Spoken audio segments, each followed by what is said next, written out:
This channel does not promote any violent, harmful, or illegal activities. All content provided by this channel is meant for an educational purpose only. কালিয়াচকে বিচারক হেনস্থা পূর্ব পরিকল্পিত report দিল NIA. Supreme কোর্টে পেশ করা প্রাথমিক রিপোর্টে একাধিক বিস্ফোরক দাবি করেছে কেন্দ্রীয় তদন্তকারী সংস্থা। আমাদের প্রতিনিধি সুজয় আমাদের সঙ্গে রয়েছেন এই মুহূর্তে। সুজয়, এখনো পর্যন্ত এনআইএ রিপোর্ট থেকে কি কি তথ্য আমরা জানতে পাচ্ছি?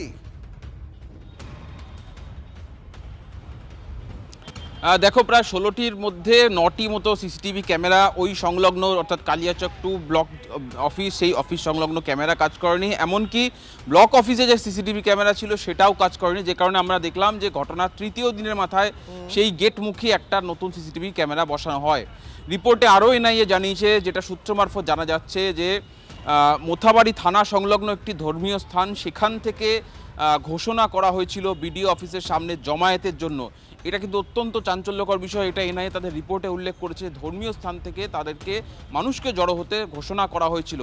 আর এটাকেই তারা পূর্ব পরিকল্পনা হিসেবে আদালতের সামনে, শীর্ষ আদালতের সামনে পেশ করেছেন, যে একটা আগাম পরিকল্পনা হয়েছিল। কিন্তু এর পেছনে মাস্টার মাইন্ড কারা ছিল, কাদের উস্কানি ছিল, এখনো পর্যন্ত যারা গ্রেফতার হয়েছে তাদের মধ্যে যে দুজন, যিনি একজন আইনজীবী, একজন ইউটিউবার, এরা দুজনই কি মূল চক্রী, নাকি তার পেছনে আরও অনেকে রয়েছে, সেটারই এখন খোঁজ চলছে। প্রায় 400-র কাছাকাছি কল ডেটা রেকর্ড সিডিআর নেওয়া হয়েছে ইতিমধ্যেই বিডিও অফিসের সামনে যারা জড়ো হয়েছিল তাদের, এবং সেই সিডিআর থেকে কাদের সঙ্গে কোন সময় কথোপকথন হয়েছিল এবং মূল চক্রী যারা, তারা কাদের সঙ্গে কথা বলেছে, সমস্ত তথ্য তারা সংগ্রহ করার চেষ্টা করছে। সেটার মাধ্যমেই তারা একটা পূর্ব পরিকল্পনাকে লিঙ্ক করার চেষ্টা করছে, যুক্ত করার চেষ্টা করছেন।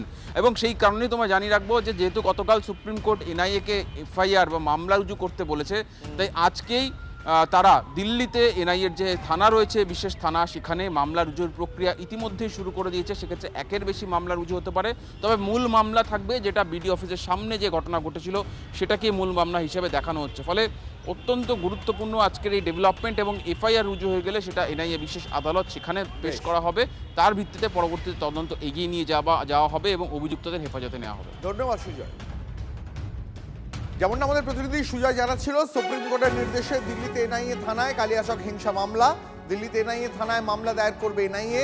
রাজ্য পুলিশের এফআইআর এর উপর ভিত্তি করেই মামলা করবে জাতীয় তদন্তকারী এজেন্সি।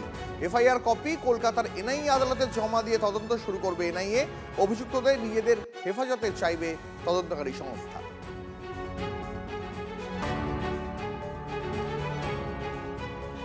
মোথাবাড়ি কাণ্ডে কড়া নির্দেশ সুপ্রিম কোর্টে। ঘটনা নেপথ্যে মূল মাথা কারা, তাদের গ্রেফতার করতে হবে, নির্দেশ প্রধান বিচারপতির। অবিলম্বে এনআইএকে তদন্ত শুরুরও নির্দেশ। বিচারক হেনস্থার ঘটনায় মুখ্য সচিবকে তুলোধনা সুপ্রিম কোর্টে।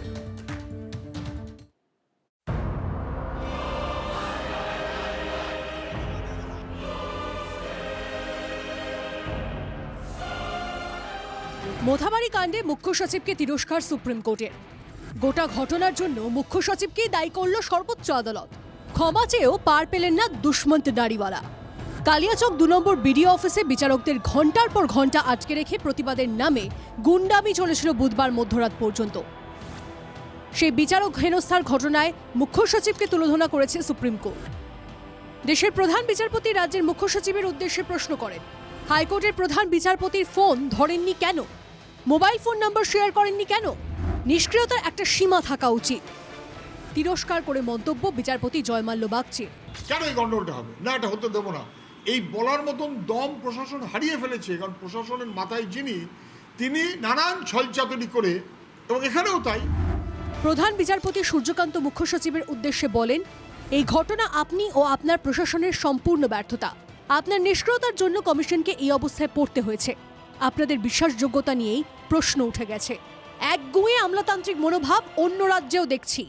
কারোরই ফোন ধরেননি, ফাউল প্লে হয়েছে।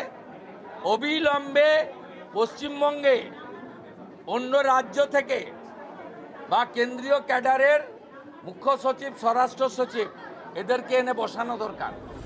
দুশ্মন নারীওয়ালাকে ভর্ৎসনা প্রধান বিচারপতির। আপনার পদমর্যাদা এতটাই বেশি যে হাইকোর্টের প্রধান বিচারপতির মতো ছোট মানুষরা আপনাকে যোগাযোগ করতে পারেন না। দয়া করে নিজেকে একটু নিচে নামিয়ে আনুন, যাতে প্রধান বিচারপতির মতো নগণ্য মানুষরা আপনার সঙ্গে যোগাযোগ করতে পারে। যারা রয়েছেন সে চিফ সেক্রেটারি হন বা ডিজিপি হন, নিশ্চিতভাবে তারা আইএএস আইপিএস অফিসার, দক্ষ অফিসার, কিন্তু তাদেরকে এই পদে ডিপ্লয় করলো কি? করলো ভ্যানিশ কুমারের নির্বাচন কমিশন, করলো মনোজ অগরওয়ালদের নির্বাচন কমিশন।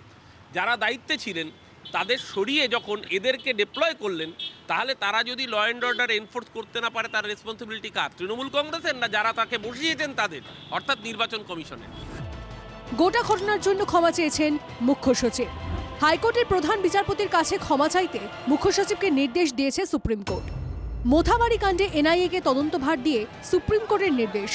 ঘটনার নেপথ্যে মূল মাথা কারা, তাদের গ্রেপ্তার করতে হবে। প্রয়োজনে নতুন করে এফআইআর করতে পারবে এনআইএ। অবিলম্বে নথি ও ধৃতদের হস্তান্তরের জন্য পুলিশকে নির্দেশ দিয়েছে সুপ্রিম কোর্ট। জ্যোতির্ময় কর্মকারের রিপোর্ট, TV9 বাংলা।